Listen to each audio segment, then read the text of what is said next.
Nous sommes au Mans, salle Pierre Guédou pour les championnats de France de flipper. Je suis avec Ludovic, l'organisateur. Bonjour. Bonjour. Alors nous sommes dimanche, les championnats c'était hier samedi. Exactement, tout à fait. Aujourd'hui, on a un championnat ouvert à tous, où tout le monde peut participer. Donc les Manceaux, les Mancelles peuvent venir nous rejoindre pour partager quelques parties de flipper et en toute convivialité. Voilà. C'est le tournoi des familles. Ce tournoi familial, tout à fait. On a des personnes, des jeunes enfants qui viennent Avec jouer. le tabouret. Voilà, avec le marchepied pour être pour jouer au flipper. Et on a des familles, des mamans, on a un peu tout le monde. En fait, tout le monde se retrouve ici, tout le monde échange, tout le monde parle de flipper et c'est un peu la fête de cette machine qu'on aime bien retrouver. C'est sûr.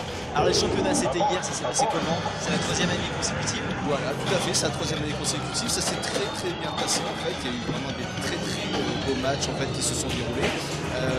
Donc derrière en fait on a un écran géant qui retransmet les parties en fait qui sont jouées. La finale bien sûr a été retransmise sur l'écran géant et donc c'est Thierry Chennevillain en fait, le champion de France de cette année, c'est très bien illustré sur le flipper champion de monde. Ah bon, on va aller le voir, c'est flipper. Et ça marche comment?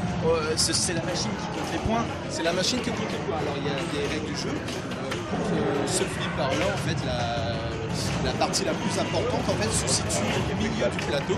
En fait on peut voir en fait qu'au milieu il y a un sac de boxe en fait qu'il faut frapper plusieurs fois pour déclencher un combat.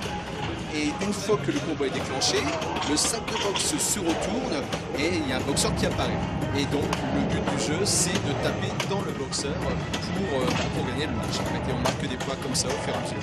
C'est un flipper qui date de quelle année? Alors ça c'est les années 90, vraiment la belle époque en fait pour le flipper en fait. On en voit moins dans les bars maintenant. Bah, on en voit moins malheureusement, il y a de moins en moins de bars, il y a moins en moins de flippers en fait malheureusement, mais il y a encore un constructeur qui est Stern qui fabrique encore des flippers et on peut dire que chaque année en fait il y en a quand même un ou deux qui sortent et qui justement fait en sorte qu'il y a encore de la nouveauté il y a encore de la nouveauté au niveau flipper. Il y a par exemple aujourd'hui on a remplacé les ampoules classiques en fait des lampes par des ampoules LED brillantes qu'on peut faire flasher comme on veut, qu'on peut faire changer de couleur, donc ça donne une autre ambiance au niveau du flipper. Ces flippers là ils viennent d'où? Alors ces flippers là viennent des prêteurs de flippers, donc c'est des personnes généreuses qui viennent nous aider à préparer les tournois au championnat de France, donc qui viennent avec le flipper en fait, qui nous prêtent le temps d'un week-end pour qu'on puisse organiser les tournois. Les particuliers? Les particuliers, c'est ça, les particuliers. Et grâce à eux, chaque année on peut organiser des bons tournois, on peut organiser le championnat de France, donc heureusement que les prêteurs de flippers sont là. On regarde si c'est en francs ou si c'est en euros. Non, c'est des francs. Alors c'est des francs, oui voilà. Alors on peut changer les monnayeurs, on peut mettre des monnayeurs plus récents en fait, avec des euros, mais pour garder un peu la nostalgie de l'époque, beaucoup laissent en francs en effet.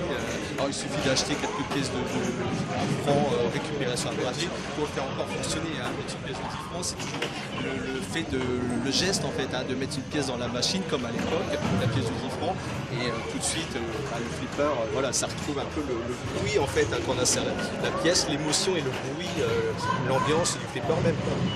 Il y en a combien là réunis? Il y en a des plus anciens, celui-ci par exemple il est encore plus vieux. Voilà, celui-ci est encore plus vieux en fait, donc celui-ci on l'a mis sur le côté parce qu'il y a un petit problème d'afficheur au niveau du score. Donc ça c'est un flipper numérique. Donc ça c'est début des années 80. Donc là la particularité en fait de ce flipper là c'est que il faut taper beaucoup dans les cibles en cascade sur la droite. Vous pouvez voir il y a plusieurs cibles alignées sur la droite. Et taper aussi dans les petites roulettes en fait pour faire augmenter les points et puis faire des gros scores. Ah ouais, puis en plus il y a deux.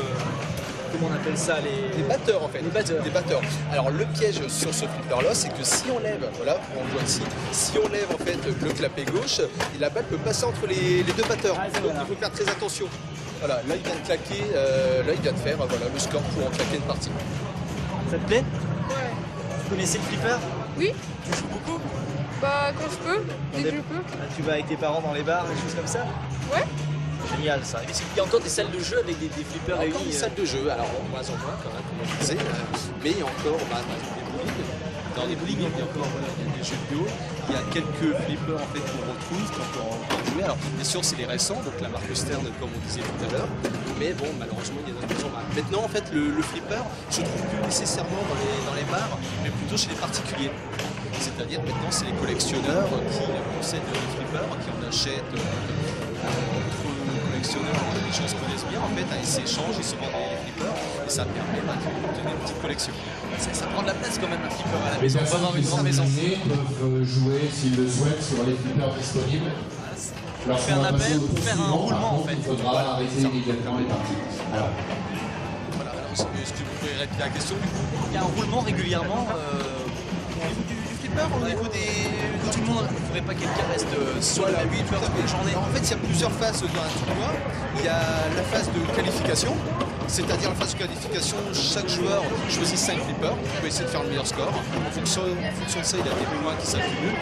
Et si le joueur termine dans les 32 premiers meilleurs joueurs, il passe à la phase deuxième tour. Et au niveau du deuxième tour, en fait, il y a des poules où les joueurs s'affrontent à 2 ou 3 personnes et c'est les meilleurs, en fait, alors, 1 ou 2 personnes qui passent le gagnant en fait, du match, qui passe le tour suivant.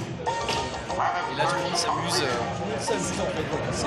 C'est la convivialité comme on voit en fait, hein. Il y a un joueur et il y a des personnes qui regardent, qui expliquent, qui commentent la partie. Ça c'est magique. Le flipper en fait, c'est vraiment une passion. Ça on l'a en nous, c'est ancré, mais c'est toujours un peu le prétexte de se réunir aussi et d'échanger énormément.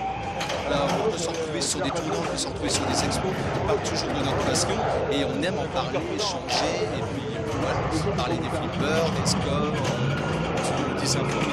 Il y a beaucoup de réseaux, il y a beaucoup de sites en fait, qui parlent encore du flipper. On peut trouver des pièces de rechange aussi éventuellement. Oui, ça se trouve toujours tout à fait. Il y a des sites en fait comme Gamesman Online qui vendent des pièces de flipper et on peut en obtenir très facilement ou dans les expos, ça peut se trouver également. En fait, sur les expos, il y a des personnes qui vendent, des professionnels qui vendent des pièces de flipper de toute marque, de toute génération et ça permet de réparer les flippers et les remettre en état. On pourrait y jouer vraiment d'un aspect pas neuf bien sûr, mais dans un bon aspect. Quand on est fan de flipper, on est fan aussi de baby-foot, ça va avec ou pas forcément? Pas forcément. Moi j'étais plutôt flipper, donc c'est vrai que baby-foot, j'ai très peu joué au baby-foot. En fait, ça n'a pas été vraiment ce que j'ai préféré. Mais bon, il y en a qui arrivent à cumuler les deux. Ou alors le jeu vidéo, il y en a qui arrivent à faire un peu le tout. Mais généralement, quand on est vraiment passionné flipper, on a un peu délaissé le reste.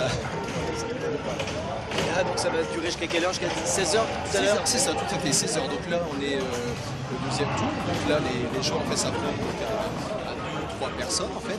Et le gagnant donc passe la suivante. Donc la finale devrait arriver vers 15h30 environ pour une fin donc à 16h.